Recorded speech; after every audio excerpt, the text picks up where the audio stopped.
விஜயகாந்த் குடிச்சிட்டு மேடையெல்லாம் உளருவார்ன்ட்டு எல்லாருமே சொல்லுவாங்க. ஆனா பிரேமலதா விஜயகாந்த் குடிக்காமலே மேடையெல்லாம் உளர்றாங்களா? அது மட்டும் இல்லாம அவங்க கட்சி கூட கூட்டணியில் இருக்கிறவங்களுக்கே மரியாதை தரமாட்டுறாங்கன்னு சொல்லிட்டு பேசிட்டு இருக்காங்க. அதுதான் இப்போ சமூக வலைத்தளத்துல ட்ரெண்டிங்கா போயிட்டு இருக்கு. வாங்க அதை பத்தி பார்க்கலாம். ரீசெண்டா கூடலூர் கிட்ட ஒரு பிரச்சார மீட்டிங் நடத்திருந்தாங்க. அதுல எல்லா கட்சியை சேர்ந்தவங்களும் பங்கேற்று இருந்தாங்க. திமுகல கூட்டணிலாம் யார் வச்சிருக்காங்க அவங்களாம். அப்போ விசிக தலைவர் வந்து மேடையில் நின்று ஒரு கட்சி தலைவரா ஒரு கட்சி பேரை சொல்லி பேசிட்டு இருந்தாரு. அப்போ எல்லாருமே எழுந்து நின்றுட்டு இருந்தாங்க. ஆனா பிரேமலதா விஜயகாந்தோட பேரை சொல்ல மாட்டோம் அவங்க எழுந்துக்கவே இல்லையா. கீழே வந்து சிரிச்சுக்கிட்டே அப்படியே உக்காந்துட்டே இருந்தாங்க. எங்க தலைவருக்கு வந்து மதிப்பே கொடுக்கல, மரியாதையே கொடுக்கல அப்படின்ற மாதிரி அந்த கட்சியை சேர்ந்த தொண்டர்கள்லாம் வந்து கொதிச்சு பேசியிருந்தாங்க. அதனால ட்ரோல் பண்ணவும் ஸ்டார்ட் பண்ணிட்டாங்க பிரேமலதா அவர்களை.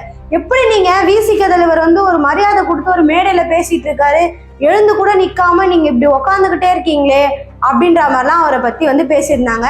அதுக்கு கொஞ்ச நாள் கழிச்சே அவங்க என்ன சொல்லியிருந்தாங்கன்னா, இல்ல நான் அந்த மீனிங்லாம் உட்காரல, நான் வந்து ரேண்டமா தான் உட்காந்துட்டு இருந்தேன், அது வந்து தப்பா வந்து உங்களுக்கு தெரிஞ்சிருச்சு.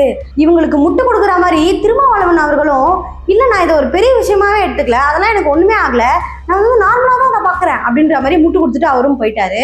சரி, இதுதான் அப்படி நடந்துட்டு இருக்கு அப்படின்னு பாத்தீங்கன்னா, சேலத்துல ஒரு மீட்டிங் நடந்திருக்கு. அந்த மீட்டிங்ல பிரேமலதா விஜயகாந்த் வழக்கம் போல வந்து மேடையில பேசினாங்க. அவங்க என்ன பேசினாங்க அப்படின்னு பாத்தீங்கன்னா, தமிழ்நாடு நல்லா தான் இருக்கு, என்ன பிரச்சனை அப்படின்னா பெண்களுக்கு தான் பாதுகாப்பு இல்லை, பாலியல் வன்கொடுமை எல்லாம் நடந்துட்டு இருக்கு அப்படின்ற மாதிரி இந்த பழத்துல ஊசி குத்துற மாதிரி ஒரு வார்த்தையை சொல்லி விட்டு போயிட்டாங்க.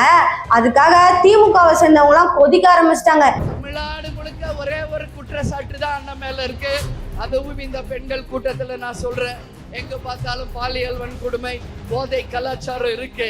இதை தவிர வேற என்ன சொல்ல முடியும்? எப்படி நீங்க அப்படிலாம் பேசுவீங்க, அப்படிலாம் நீங்க எப்படி பேசலாம், நீங்க வந்து இன்டைரக்டா எங்களை டார்கெட் பண்றீங்களா அப்படி இப்படின்னு ஏதோ பேசிட்டாங்க. இதை பார்த்துட்டு பாதி பேருக்கு மேல என்ன சொல்ல ஆரம்பிச்சிட்டாங்க அப்படின்னு பாத்தீங்கன்னா, அவங்க சொன்னது கரெக்ட் தானே, அவங்க என்ன தப்பா சொல்லிட்டாங்க, திமுக ஆட்சியில அதானப்பா நடந்துட்டு இருக்கு, இதுல என்ன இருக்கு அப்படின்ற மாதிரி பேசுறாங்க. இதுக்கு ஆதவர்ஜுனா என்ன தெரியுமா சொல்லியிருந்தாரு, டிஎம்கேக்குள்ள பிரேமலதா அவர்கள் ஸ்பை மாதிரி போயிருக்காங்க, அங்க போய் அவங்க ஏதோ பண்றாங்க.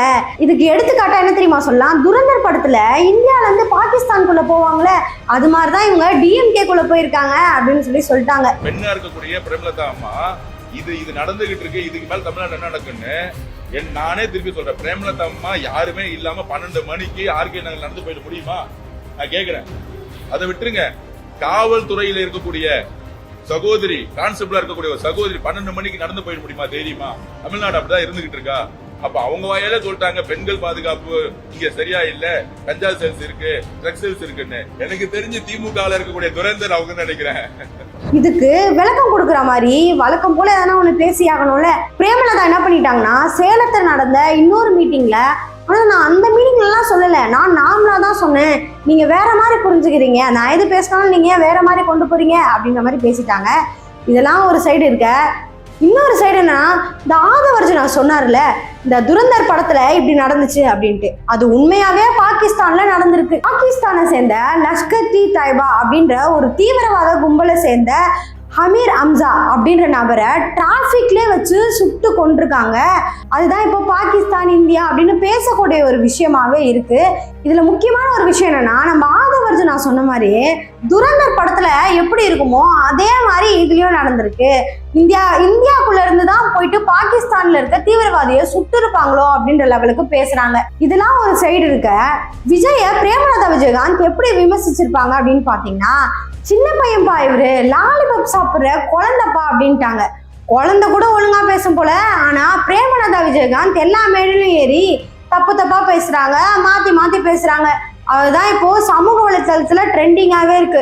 இவங்களுக்கு 10 சீட்டு கொடுத்ததுக்கு பதிலா திருமாவளவனுக்கு 10 சீட்டு கொடுத்துட்டு போயிருக்கலாம். திருமாவளவனுக்கு சீட்டு கொடுக்காம பிரேமலதாவுக்கு சீட்டு கொடுத்து என்ன யூஸ், டிஎம்கே ஓட்டு இதனாலே குறையுமோ அப்படின்ற மாதிரிலாம் மக்கள் பேசுறாங்க. மக்கள் மட்டும் இல்லாம நிறைய பொலிட்டீஷியனும் இதை பத்தி தான் பேசிட்டு இருக்காங்க. இதை பத்தி நீங்க என்ன நினைக்கிறீங்க அப்படின்றத மறக்காம கமெண்ட்ஸ்ல சொல்லிட்டு போங்க. இதே மாதிரி நிறைய தகவலை தெரிஞ்சுக்க சிகப்பு நாடா சேனலை சப்ஸ்கிரைப் பண்ணி வச்சுக்கோங்க.